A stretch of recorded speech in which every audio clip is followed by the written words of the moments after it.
Thank you for what you do, first of all. Thank you for being here today. Thank you for inviting me to join you in a virtual lunch. I hope it's good. So look, I'm a foreign policy guy, as some of you may know. I've spent my career focusing on America's role in the world. Yet increasingly, I find myself turning inwards, not in the sense of isolationism, anything but in the sense of worrying about what is going on here and its implications for what we can do in the world. And I'm going to give you two images today, or really one image with two versions. One is a coin. They're both coins. One is a national security coin. And one side of the national security coin, one face of that coin is the world. It's external. But the other side of the national security coin is what happens here at home. And it turns out that there's all sorts of connections. What happens in the world doesn't stay there. The world is not Las Vegas. What happens there comes here with tremendous effect, for better and sometimes for worse, as say we saw during the pandemic or on 9/11. But also what happens here has a tremendous impact on the world. The world doesn't just organize itself or sort itself out. But for the last 3/4 of a century, the world has done, all things being equal, fairly well by historical standards, to say the least. And in no small part, that was because of American leadership, not American unilateral action, but American leadership, building institutions, sustaining alliances and other partnerships. But all that required on our part was a willingness and an ability to do it. And what increasingly concerned me is that our willingness and ability to play this role in the world was increasingly coming under pressure here at home. Much less consensus about the importance of the world, much less consensus about what to do in the world. And increasingly, it was almost as if we didn't have the bandwidth. So focused on domestic challenges and pressures that we didn't have the scope, the resources, the attention to focus on the world. And in that case, things in the world would deteriorate. And again, that would find its way on the conveyor belt that is globalization and lead to a deterioration of things there. And also our ability to influence the world would go down if we were seen as not being an attractive model. I don't think most people around the world, unfortunately, get up in the morning and say, we want to now be more like the United States. For many years they did. I fear that is much less common than it was, given our challenges here at home, be it our economic challenges, our political challenges, our social challenges, and also the willingness of our friends to depend on us is also going down. We're seen as a much less certain, much less predictable, much less reliable than we used to be. So all of this shows the organic connections between what goes on out there and what goes on here. But then that took me to another coin, which is to think about American democracy. And what led to this is increasingly when people would ask me, when I speak to groups like this, and they'd say, what keeps you up at night? What worries you? Is it China? Is it Russia? Is it climate change? What have you? I'd say, sure, all those things bother me. All those things worry me. But really what keeps me up at night is our ability, again, to function, not just as an effective actor in the world, but to function full stop. Essentially the future of American democracy. And our inability to come together, I increasingly worried, would make it impossible for us to meet our domestic challenges, whether at the national level, the state level, or the local level. And we're seeing many signs of it in this country. Our inability to often pass necessary legislation, the fact that life expectancy in the United States is going down, not up, that we have the number of deaths that we have from everything from guns to drugs, our border problems, our crime problems. There is something amiss here at home. And what worries me is that our divisions often create conditions of gridlock that make it impossible to come together to meet these challenges, or worse yet, could lead to violence. So the second coin I would suggest is not the national security coin, which balances the external and the internal, the foreign and the domestic, but the citizenship coin, which balances rights and obligations.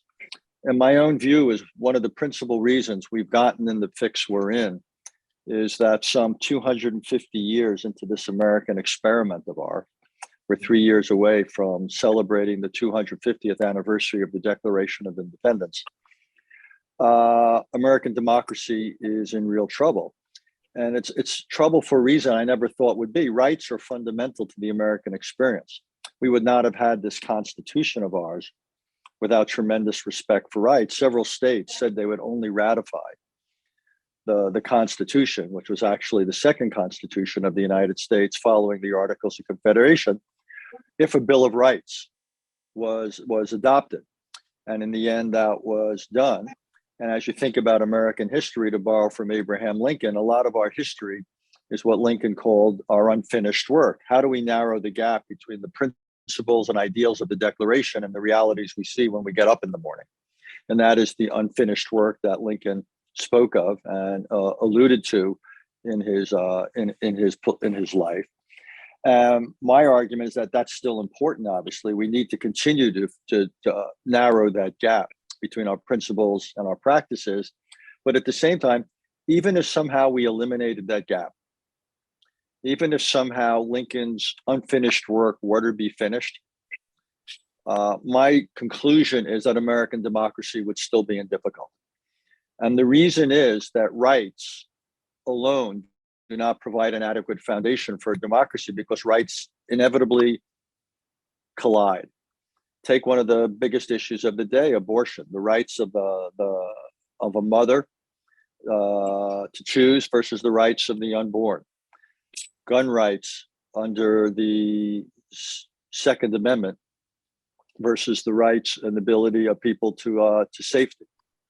The rights of people not during the pandemic not to get vaccinated or wear a mask versus the rights of others to public health. And the question is, how do we manage, how do we navigate the inevitability of the collision of rights? And in my view, the only way we can do that and avoid gridlock, or worse yet, political violence in this country, is by pairing rights, balancing rights with obligations of everybody in this room to one another, obligations of everybody in this room, not just to one another, but to a governmental authority and to the country.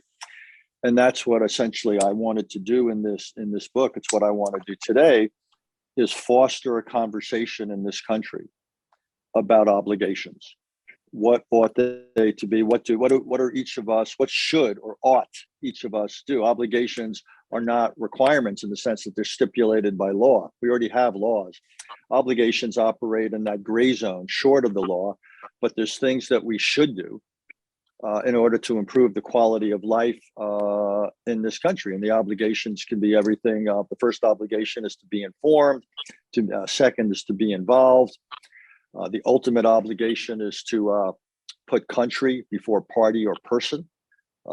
And then there's all sorts of other obligations. Some of the ones I focused on most are, as I believe, the obligation we have to tell our story, our narrative.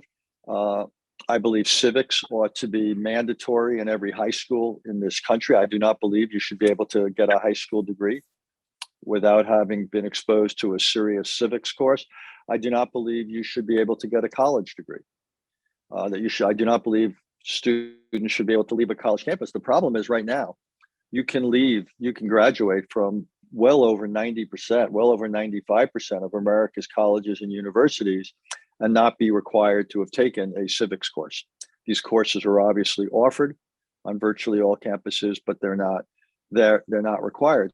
So I worry that we are producing Americans who don't understand why democracy is valuable, how it is delivered in the past, what it takes for democracy to work now, what is expected of them as citizens, again, in their treatment of one another, in their relationship with the country. So one thing I believe is essential is that civics education become a staple of education at the high school and the college level.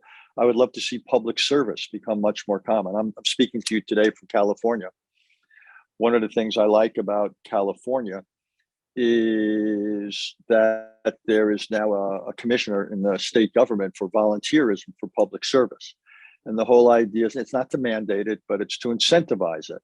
To, among other things, for example, I did not support unconditional loan forgiveness for students, but I think conditional loan forgiveness on public service is something that ought to be explored.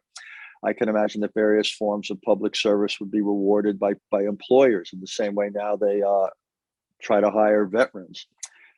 I can imagine that colleges and universities, when they think about admission standards, would say, hey, young people who've had 1 or 2 years of a public service in the gap between high school and college, we're going to look much more favorably upon those young people. And what I also like about public service is it takes Americans from whether it's various corners of your state or various corners of this country who now have so little in common. They've had different levels of wealth, of education. They're obviously in different geographies. They may watch or listen to different radio or television stations, different color, different religion, different churches,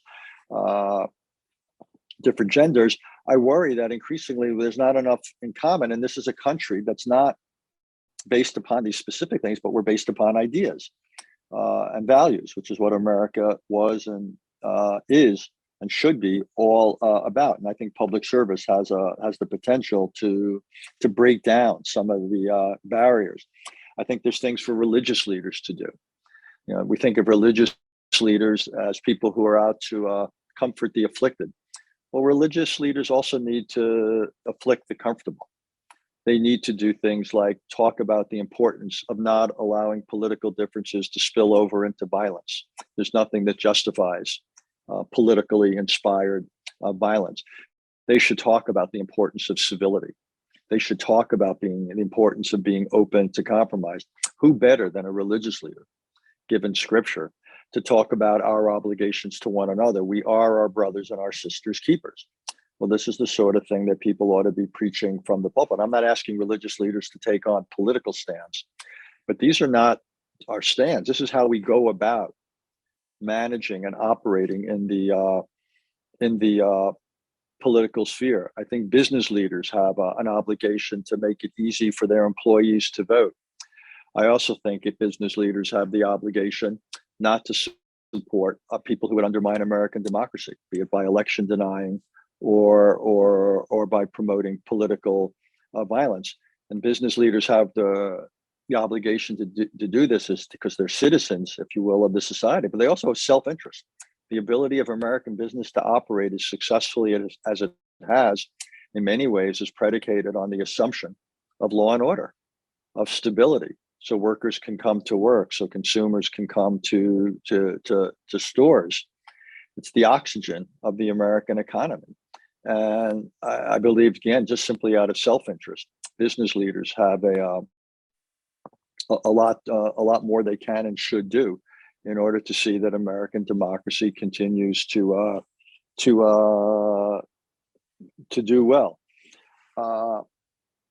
I could go on, but actually, you get the idea that I think there's a wide range of obligations that we have to introduce alongside rights if we want this democracy of ours to work, to deliver, and to survive. And I worry.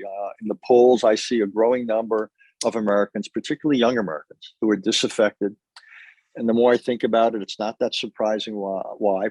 For people who are 35 or 40, to the extent they've been politically observing over in their quote unquote adult lives the last 15 or 20 years, they've seen 9/11, they've seen 2 financial crises, they've seen a pandemic, they've seen the wars in Iraq and Afghanistan, they've seen middle class wages largely stagnate, they've seen political violence on January 6th. So they wake up in the morning. And a lot of them say, why is democracy so valuable? Why should we participate in it? Why should we try to save it? And again, I think we would be incomparably, unimaginably worse off if American democracy deteriorates further, if we become, as we're seeing in much of the world, a liberal democracy. But good things just don't happen. So again, the reason I want to, I wrote this, the reason I'm speaking to groups like yours today is I want to encourage a conversation in communities at what Ronald Reagan called the most important room in America, the dining room, across the dinner table, in churches, in synagogues, in mosques, in schools, in businesses, in the political space. I want to encourage a conversation here about American democracy, and again, move away from a narrow conversation about what we as individuals are owed, and expand the conversation to additionally include what we owe one another and what we owe this country. So why don't I stop there, and I look forward to any and all of your reactions, criticisms, questions, what have you. And again, thank you for asking me here today.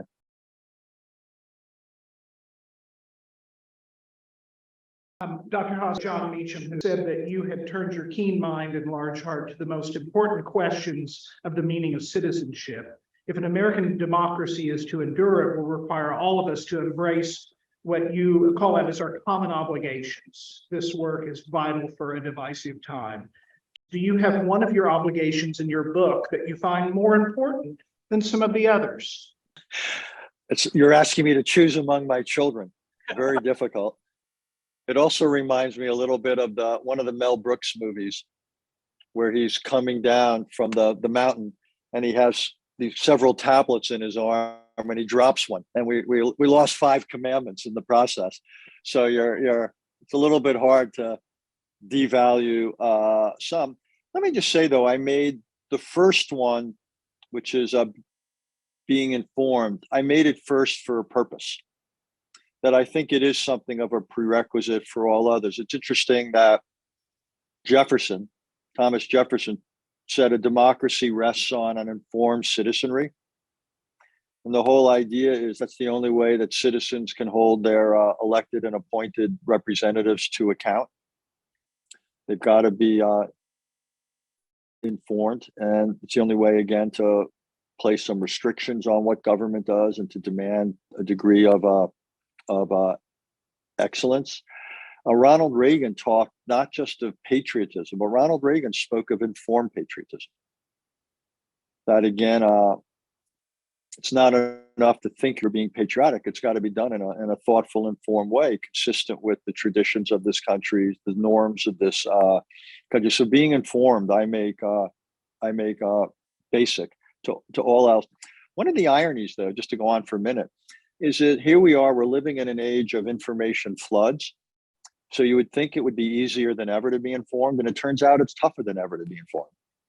And I think the reason is there's so much out there that is purporting to be accurate or factual when it's anything but. So navigating this information landscape has proven to be more difficult than others. So I mean, my own view is being informed in part depends upon having a grounding in American civics and history. That's why I put such an emphasis on civics in our schools.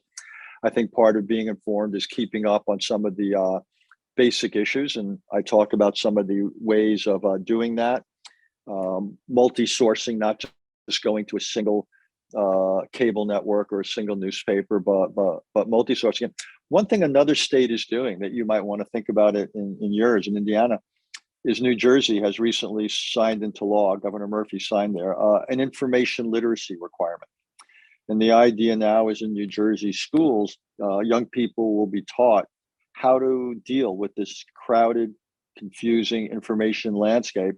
We'll teach them, if you will, best practices about multi-sourcing. It will help them understand what is a fact versus what is an opinion versus what is a prediction.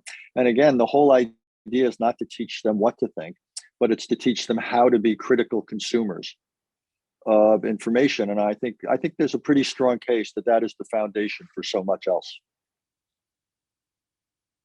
Question from the audience again. How can we promote a sense of shared responsibility and civic duty among Americans, particularly in a time of political and social divisiveness? Look, it's the basic question. And it's the question that I wrestled. I don't think there's any single way to do it. Again, I talked about what parents and educators and congregational and religious leaders, others with authority in this society can do. If you look at what the Boy Scouts and Girl Scouts do, merit badges and the rest and the like in civics and citizenship. But again, it's one of the reasons I so like public service. The idea of giving back, and it creates some connective tissue in this society. And I'm not trying. I don't think it should be mandated. Don't get me wrong. I don't think Americans take well to mandates, but I do think it should be advocated for and incentivized. And at the state level, ideally, it will also happen at the federal level. I know resources are tight, but I just believe every state should look at the idea of introducing some sort of public service, because again, it brings together people from geographies and backgrounds who might never meet. When you look back, at the draft, when you look back at World War II, the Greatest Generation, that was one of the remarkable unintended consequences of what happened, is that so many Americans were brought together and had common experiences who otherwise would not have been brought together or had those experiences. And again, I'm not arguing for a draft. The all-volunteer force is doing just fine. Again, I'm not arguing for something to be mandated, but I do think we ought to put a much higher priority or premium on public service than we now do. So next question from the audience. What are some practical steps that individuals can take to fulfill their obligations as citizens and to contribute to the common good? Look, it's a great question, and it's the right question. Let me just take 30 seconds to say why it's the right question. I don't think American democracy is going to improve if we wait for it to happen. The idea that it's going to be delivered by some new transcendent political figure. I think if American democracy is going to be strengthened, is going to endure, it's going to be because of ground up action. But I think, I argue that parents, there's been parents recently showing up at school board meetings. So there's been a lot of publicity about what is taught in schools and history and critical race theory, quote unquote, and so forth.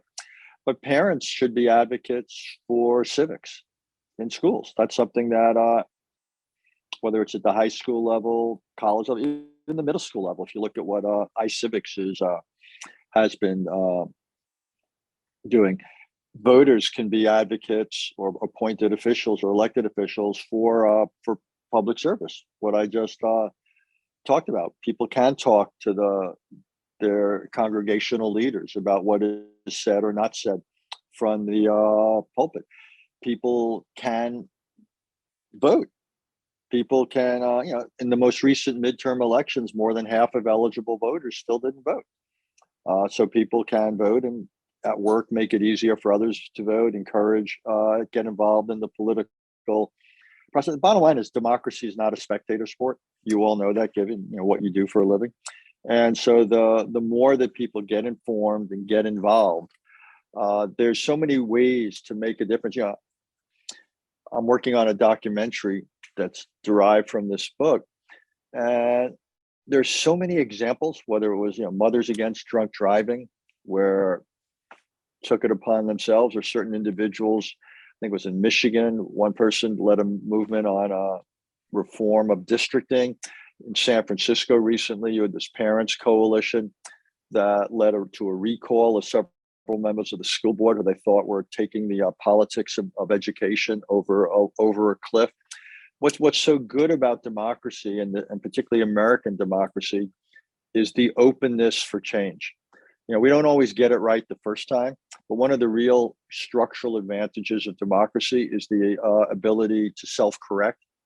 And what de Tocqueville was writing about, unfortunately, Alexis de Tocqueville couldn't be with us today, but what de Tocqueville wrote about in his classic work in Democracy in America was the idea that Americans have a tendency to associate with one another, civic action, collective action, and that's the way individuals can make a difference. And often, if you don't like the civic action proposals or agendas of others, then create an alternative, create something that's working in a different direction. Okay, now we're going to take advantage of some of your foreign skills. What are 2 or 3 actions or initiatives that other nations practice to increase their civic knowledge that the U.S. might adopt? One I alluded to in the case of information literacy, if you look at a European country like Finland, Finland has gone to, which by the way, in all the polls shows up as the happiest country. I'm not quite sure why that is, but I'll just leave that out there as one of life's questions or mysteries. But Finland, again, in its educational program, has information literacy to teach its citizens how to be critical consumers of information. I write about in the book how various countries, including, say, Nigeria, have various forms of public service. And again, the idea, and public service is one of these multiple benefit arrangements, because it could also be a vehicle for training, for midlife education, as well as being a way to create some linkages between citizens and the state and citizens and one another. Israel, over the years, one of the great strengths of Israeli society, even has been military service for men and women. And it's created networks in Israeli society that afterwards, it's not only been good for Israel in the security realm, but afterwards, a lot of these people who got to know one another and came to trust one another, often then went into business with one another. The whole expression "startup nation" has a good many of its roots in shared military experience. So I think there's lots of things out there around the world, and I'm a big fan in sort of best practices. And my daughter works for the Department of Sanitation here in New York, and the idea of looking at what other cities around the world do, whether it's how they collect garbage, to how they deal with rat problems, to how they deal with composting issues and so forth. And they're systematically looking at what's the best from around the world, what could be adapted or adopted for a city like New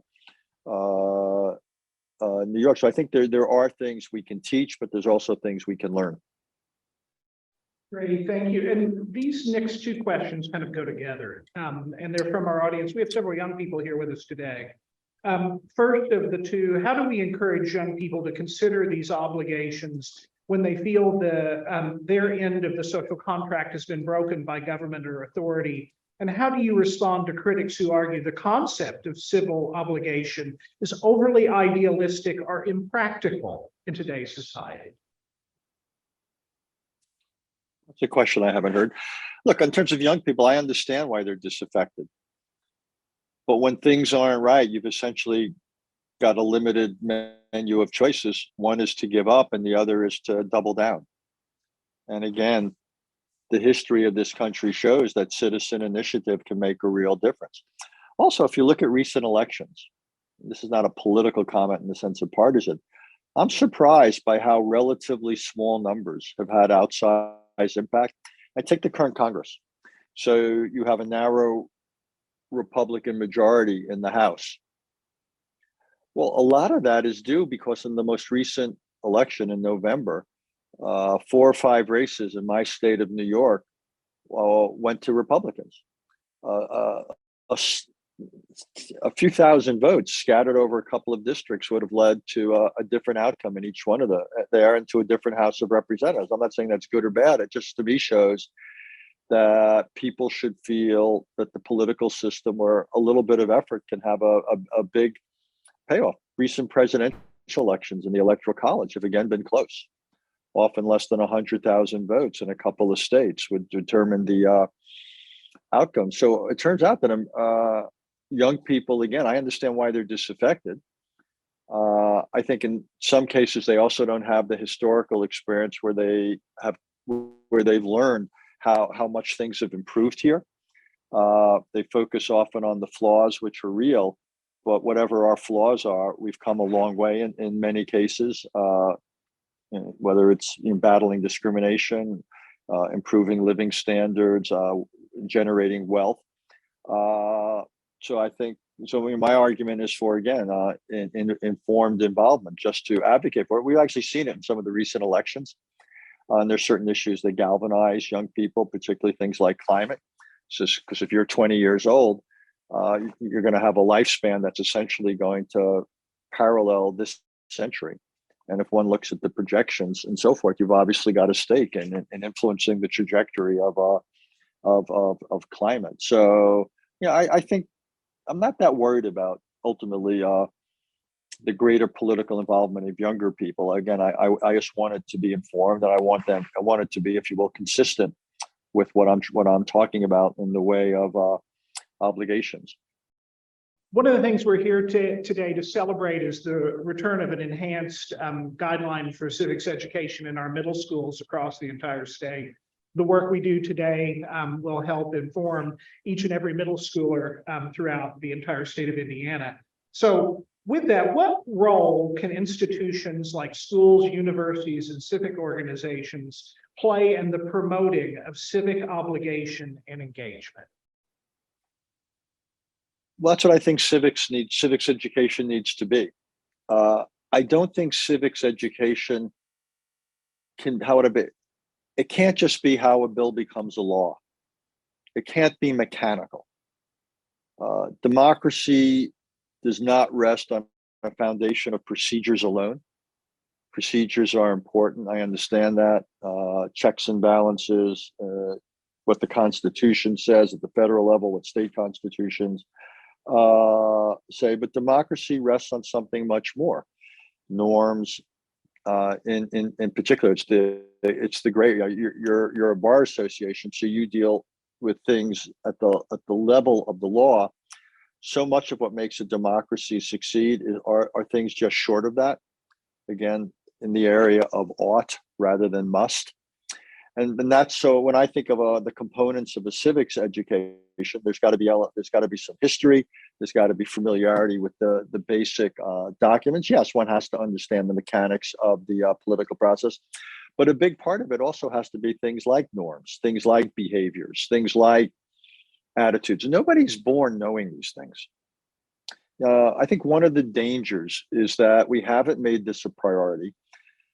We assume somehow it's people get it. And the answer is they don't necessarily. So all I'm saying is we should stop assuming that people will get the civics education one way or another that they need, and we should require it, and we should build it into our curricula, certainly at the high school level. I mean, the only thing just about every American has to do is go to school through the age of 16. So somewhere before that point, we ought to make sure that they get some exposure to these issues, and then it ought to continue through high school and through college. I think that's essential. Well, and for your last question, a really great question from one of our students from Fishers High School. How do you find the balance between the government focusing on domestic issues versus foreign issues, and how is that balance tilted over time? Yeah, it's a really good issue. The short answer, as I said before, is national security has to take into account both. We don't have the luxury of just focusing on external challenges or just focusing on internal challenges. We've got to do both. Sometimes this is caricatured or characterized as the guns versus butter debate. To what extent do we focus on the world? To what extent do we focus here at home? And the reality is we have to do both. If we ignore either, we do so to our peril. Again, national security requires an emphasis on both, but there's a good news. Good, we can end on a positive note. The good news is history suggests we have the capacity to do both. I mean, think about the Cold War. Cold War was a 4-decade struggle between the United States and its partners on one hand, the Soviet Union and its partners on the other. During that time, which was basically from the late 40s through the late 80s, those 4 decades, the United States averaged on the order of 6 or 7% of its GDP on defense, on national security. We'll just say 6 or so percent. At the same time, it accomplished all sorts of remarkable things here at home. These were fantastic years for the most part in America, whether it was the highway system or building all sorts of educational institutions, increasing the wealth of this country, and so forth. And so today we face a world where, if anything, there's even more international threats. We obviously have the Russian threat in Europe. We have Chinese challenges in Asia Iran and others are challenging us in the Middle East. Then we have non-geographical challenges like climate change or infectious disease or what have you. But we're spending on defense, as big as it is in absolute terms, somewhere around 3.5% of GDP. And I would argue that I would argue we need greater emphasis on what we're doing in the world. And the good news is, again, history would suggest we can do that and do things here at home. The question is whether we're willing to make choices and so forth. My experience in government, I've worked for 4 presidents, Democrats and Republicans alike. My experience in government is far more important than how much you spend is how you spend it.